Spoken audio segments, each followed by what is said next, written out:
Friends, welcome to our YouTube channel GK Abhyas. आज हम फिर से आपके अपकमिंग एग्ज़ाम्स के लिए लेकर आए हैं बेहद इंपॉर्टेंट क्वेश्चंस। अगर आप किसी भी एग्जामिनेशन की प्रिपरेशन कर रहे हैं तो ये वीडियो आपके लिए बेहद इंपॉर्टेंट होने वाली है। तो वीडियो को लास्ट तक ज़रूर देखें और अगर पसंद आए तो वीडियो को लाइक करें, साथ में हमारे चैनल को सब्सक्राइब भी कर लें। तो चलिए फटाफट से करते हैं हम अपने सेशन को स्टार्ट। हमारा आज का फर्स्ट क्वेश्चन है, वह वैज्ञानिक कौन थे जिन्होंने रक्त परिसंचरण की खोज जो है वो की थी। तो हमारा इसका करेक्ट आंसर हो जाएगा विलियम हार्वे। हमारा ऑप्शन बी जो है वो बिल्कुल करेक्ट है। दरअसल विलियम हार्वे ने 1628 ईस्वी में, ये डेटा भी ध्यान रखिएगा, 1628 ईस्वी में जो है इन्होंने रक्त परिसंचरण की खोज की थी। इन्होंने बताया कि ये जो धमनी और शिराएं जो है वो एक पूर्ण परिपथ बनाती हैं और ये परिपथ जो है ये हमारा हृदय से शुरू होकर ही हृदय पर ही ख़त्म हो जाता है। विलियम हार्वे जो है ये एक अंग्रेजी चिकित्सक भी थे, ध्यान रखिएगा। हम बढ़ते हैं ऑप्शन पे। हमारा first option Robert Hooke. Robert Hooke जो है इन्होंने सूक्ष्म जीवों की खोज की थी, यानी कि जो मृत कोशिका होती है उसकी खोज इन्होंने 1665 ईस्वी में की थी। ध्यान रखिएगा, 1665 ईस्वी में मृत कोशिका की खोज रॉबर्ट हुक द्वारा की गई थी। रॉबर्ट ब्राउन जो है इन्होंने 1831 ईस्वी में नाभिक की खोज की थी। जो परमाणु का नाभिक होता है ना, उसकी खोज जो है वो रॉबर्ट ब्राउन ने 1831 ईस्वी में जो है वो की थी। तो सारे डेटा ध्यान रखिएगा। बढ़ते हम अपने नेक्स्ट क्वेश्चन पे। किस मुगल सम्राट ने फतेहपुर सिकरी को अपनी राजधानी के रूप में जो है वो स्थापित किया था। हमारा इसका करेक्ट आंसर हो जाएगा अकबर। अकबर ने जो है वो फतेहपुर सिकरी को अपनी राजधानी के रूप में स्थापित किया था। ये जो है अकबर ने महान सूफी संत जो थे वो शेख सलीम चिश्ती जी थे, उनके सम्मान में ही जो है वो फतेहपुर सिकरी का जो किला है वो बनवाया गया था। इसका निर्माण जो है वो 1571 से 85 के बीच में हुआ था। ये वाला डेटा ध्यान रखिएगा। 1571 से 85 के दौरान जो है ये हमारा फतेहपुर सिकरी का जो किला है वो बनाया गया था। ये हमारे उत्तर प्रदेश में पड़ता है, ये भी ध्यान रखिएगा। बढ़ते हम अपने नेक्स्ट क्वेश्चन पे। किस भारतीय बैडमिंटन खिलाड़ी ने 2022 all England open Indian championship में जो है वो रजत पदक जीता है। तो हमारे इसका करेक्ट आंसर हो जाएगा लक्ष्य सेन। हमारा ऑप्शन बी जो है ये बिल्कुल करेक्ट है। देखिए, लक्ष्य सेन जो है ये हमारे नंबर 1 विक्टर एक्सेलेशन में जो है वो हार गए थे, लेकिन all England open badminton championship जो 2022 वाली हुई थी उसमें 21 वर्ष ये जो थे वो केवल 21 वर्ष के ये अपने एज में रजत पदक पाने वाले पहले भारतीय जो है वो बन गए हैं। इन्होंने बहुत सारे उपलब्धियां हासिल की है, जैसे कि लक्ष्य सेन ने जो है 2018 में भी एशियाई जूनियर चैंपियनशिप में अपनी जीत हासिल की थी। पुरुष एकल और ग्रीष्मकालीन जो युवा ओलंपिक था उसमें भी इन्होंने गोल्ड पदक जो है वो प्राप्त किया था। बढ़ते हम अपने नेक्स्ट क्वेश्चन पे। जीआई टैग पाने वाला भारत का पहला उत्पाद जो है वो कौन सा है। तो जीआई टैग पाने वाला भारत का पहला उत्पाद है हमारा दार्जिलिंग चाय। हमारा ऑप्शन बी जो है वो बिल्कुल करेक्ट है। दार्जिलिंग चाय को जो है ये सबसे पहले इसे जीआई टैग मिला था 2004 ईस्वी में। 2004 में जो है सबसे पहला जीआई टैग पाने वाला हमारा दार्जिलिंग चाय। बढ़ते हम अपने ऑप्शंस पे। हमारा फर्स्ट ऑप्शन नवारा चावल। नवारा चावल जो है ये केरल से संबंधित है, इसे भी 2004 में जो है वो जीआई टैग दिया गया था। ये सुरखा अमरूद, इलाहाबाद का जो सुरखा अमरूद है ये भी हमारा यूपी से संबंधित है, जिसे 2007 में जो है इसे जीआई टैग दिया गया था। और मट्टा चावल जो है ये केरल से संबंधित है। केरल राज्य में जो है मट्टा चावल ज़्यादातर होती है, इसलिए इसे जीआई टैग दिया गया था। इसे भी 2007 में जो है वो जीआई टैग मिला था। जीआई टैग जो होती है ये टोटल 10 सालों के लिए दी जाती है। अगर एक बार जीआई टैग मिल गया तो वो 10 सालों तक जो होती है वो वैध रहती हैं। बढ़ते हम अपने नेक्स्ट क्वेश्चन पे। मेंडलीव का आवर्त नियम जो है वो किस पर आधारित है। तो हमारा इसका करेक्ट आंसर हो जाएगा परमाणु द्रव्यमान पर। हमारा ऑप्शन ए जो है वो बिल्कुल करेक्ट है।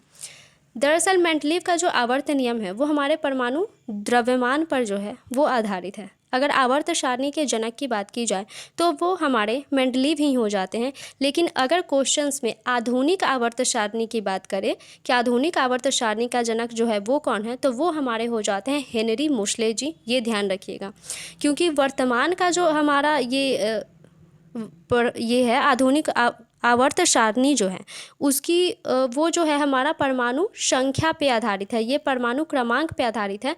तो ये वाला हमारा जो है वो सही हो जाता है। जबकि द्रव्यमान वाला जो है, ये देखिए, ये जो द्रव्यमान वाला है यहाँ पे कुछ चीज़ें जो है ये मेंडलीव जो है वो नहीं बैठा पाए थे। ये सारी चीज़ें जो डैश डैश दी गई हैं, ये कुछ चीज़ें जो तत्व होते हैं वो नहीं बैठा पाए थे। इसी वजह से हेनरी मोसले जी ने जो है वो आधुनिक आवर्त सारणी की वो खोज किए थे। उन्होंने परमाणु क्रमांक के आधार पे जो है वो हमारे आवर्त सारणी को बैठाए थे। अब देखें, मेंडलीव ने जो है वो मेंडलीव ने परमाणु द्रव्यमान के आधार पे बनाया और मोसले ने परमाणु क्रमांक के आधार पे बनाया, है ना। आवर्त सारणी की अगर बात करें तो इसमें जो होती है 118 तत्व होते हैं, इसमें 7 आवर्त होते हैं और 18 समूह होते हैं। ये डेटा ध्यान रखिएगा, 118 तत्व टोटल होते हैं, 7 आवर्त होते हैं और 18 जो है वो हमारे ग्रुप होते हैं। अगर हम आवर्त सारणी में बाएं से अगर दाएं जाएं तो परमाणु का आकार जो होता है वो कम होता है और धात्विक गुण ये भी हमारा जो है वो घटता है। अगर हम ऊपर से नीचे आए आवर्त सारणी में, अगर हम ऊपर से अगर नीचे आते हैं तो तत्वों का जो धात्विक गुण होता है ना वो बढ़ता है और परमाणु आकार जो होता है वो भी हमारा बढ़ता है। तो बढ़ते हैं नेक्स्ट क्वेश्चन पे हम। जेलीफिश जो है वो किस संघ से संबंधित है? तो जेलीफिश हमारा निडेरिया संघ से जो है वो संबंधित है। हमारा ऑप्शन ए जो है वो बिल्कुल करेक्ट है। ये जेलीफिश जो है ये एक जलीय समुद्री जीव है। ये जेलीफिश जो है इसका साइंटिफिक नेम जो होता है वो हमारा होता है साइफोजोआ के नाम से जो है वो जेलीफिश को जाना जाता है। तो ये ध्यान रखिएगा। बढ़ते हम अपने नेक्स्ट क्वेश्चन पे। सर्किट में धारा के प्रवाह का पता लगाने के लिए निम्न में से किस उपकरण का उपयोग जो है वो किया जाता है? तो हमारा इसका करेक्ट आंसर हो जाएगा चल कुंडली धारा मापी। यानी कि चल कुंडली धारा मापी जो है इसकी वजह से सर्किट में जो है वो धारा के जो प्रवाह होते हैं उसका पता लगाने के लिए इसका उपयोग किया जाता है।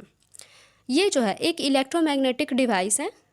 इसका उपयोग जो है वो धारा के प्रवाह का जो है वो पता लगाने के लिए किया जाता है। तो ये ध्यान रखिएगा। बढ़ते हम अपने नेक्स्ट क्वेश्चन पे। 75वीं संतोष ट्रॉफी राष्ट्रीय फुटबॉल चैंपियनशिप 2021-22 जो है ये किसने जीती? तो हमारा इसका करेक्ट आंसर हो जाएगा ऑप्शन ए केरल ने जो है वो 75वीं संतोष ट्रॉफी जो है वो राष्ट्रीय फुटबॉल चैंपियनशिप वाली ये केरल राज्य ने जो है वो जीत ली है। अब देखें, 7वीं बार यानी कि केरल ने कुल इस बार का लगा के 2021-22 का डेटा के अनुसार को टोटल 7वीं बार जो है वो संतोष ट्रॉफी जो है वो हमारा केरल ने जीत चुकी है। संतोष ट्रॉफी जो है वो भारत का एक राष्ट्रीय फुटबॉल टूर्नामेंट है। यानी कि राष्ट्रीय जब फुटबॉल टूर्नामेंट होती है तो उसमें संतोष ट्रॉफी जो है वो दी जाती है। इसका आयोजन जो है सबसे पहले 1941 ईस्वी में की गई थी। ये ध्यान रखिएगा, 1941 ईस्वी में सबसे पहले इसका आयोजन जो है वो किया गया था संतोष ट्रॉफी का। और इसके जो फर्स्ट विनर थे वो थे हमारे बंगाल जो है वो सबसे पहले जीत चुका था। इसमें जो है अगर संतोष ट्रॉफी की बात करें तो इसमें ये जो उपविजेता होते हैं जो टॉप पे आते हैं उनको 5 लाख रुपए दी जाती है और जो उपविजेता होते हैं यानी कि जो सेकंड टर्म पे आते हैं उन्हें टोटल 3 लाख रुपए जो है वो दी जाती हैं। अगर इंडिया की बात की जाए तो AIFF जो होता है ये हमारा इंडिया का जो फुटबॉल महासंघ होता है, अखिल भारतीय फुटबॉल महासंघ जो होता है वो हमारा होता है AIFF। ये वाला ध्यान रखिएगा। और इसकी स्थापना जो है वो 1937 ईस्वी में हुई थी। इसका हेडक्वार्टर हमारे न्यू दिल्ली में स्थित है। अगर वर्ल्ड पे बात करें तो वर्ल्ड पे अगर हम फुटबॉल का देखें तो वो हमारा होता है फीफा जो होती है, ये जो होती है हमारी अंतर्राष्ट्रीय सर्वोच्च संघ फुटबॉल जो होती है ये हमारी होती है। इसकी स्थापना 21 मई 1904 को हुई थी। ये डेटा ध्यान रखिएगा, 21 मई 1904 को जो है वो फीफा की स्थापना हुई थी। इसका हेडक्वार्टर हमारे ज्यूरिख स्विट्जरलैंड में जो है वो स्थित है। तो सारे डेटा को ध्यान रखिएगा। बढ़ते हम अपने नेक्स्ट क्वेश्चन पे। रात में आसमान में जो है वो तारे क्यों टिमटिमाते हैं? तो हमारा इसका करेक्ट आंसर हो जाएगा प्रकाश के अपवर्तन के कारण। तारे के प्रकाश के वायुमंडलीय अपवर्तन के कारण जो होती है वो तारे जो है वो रात में टिमटिमाते हुए नज़र आते हैं। देखिए जैसे कि ये वाला हमारा हो गया, हाँ ये वाला जो है ये हमारा इस पे जो ये वाला, एक सेकेंड, ये जो है ये ट्रू स्टार हो जाता है हमारा, और ये जब इस पे आती है तो ये रिफ्लेक्ट करती है, तो ये इस तरह से चल जाती है। देखिए यहाँ पे हम जैसे कि ऑप्शन से बताते हैं आपको, जब विरल माध्यम से सघन माध्यम में जो होती है, जब प्रकाश जाती है, जब विरल माध्यम से सघन माध्यम में प्रकाश जाती है तो वो जो होती है वो हमारा अभिलंब की ओर झुक जाती है, ये ध्यान रखिएगा।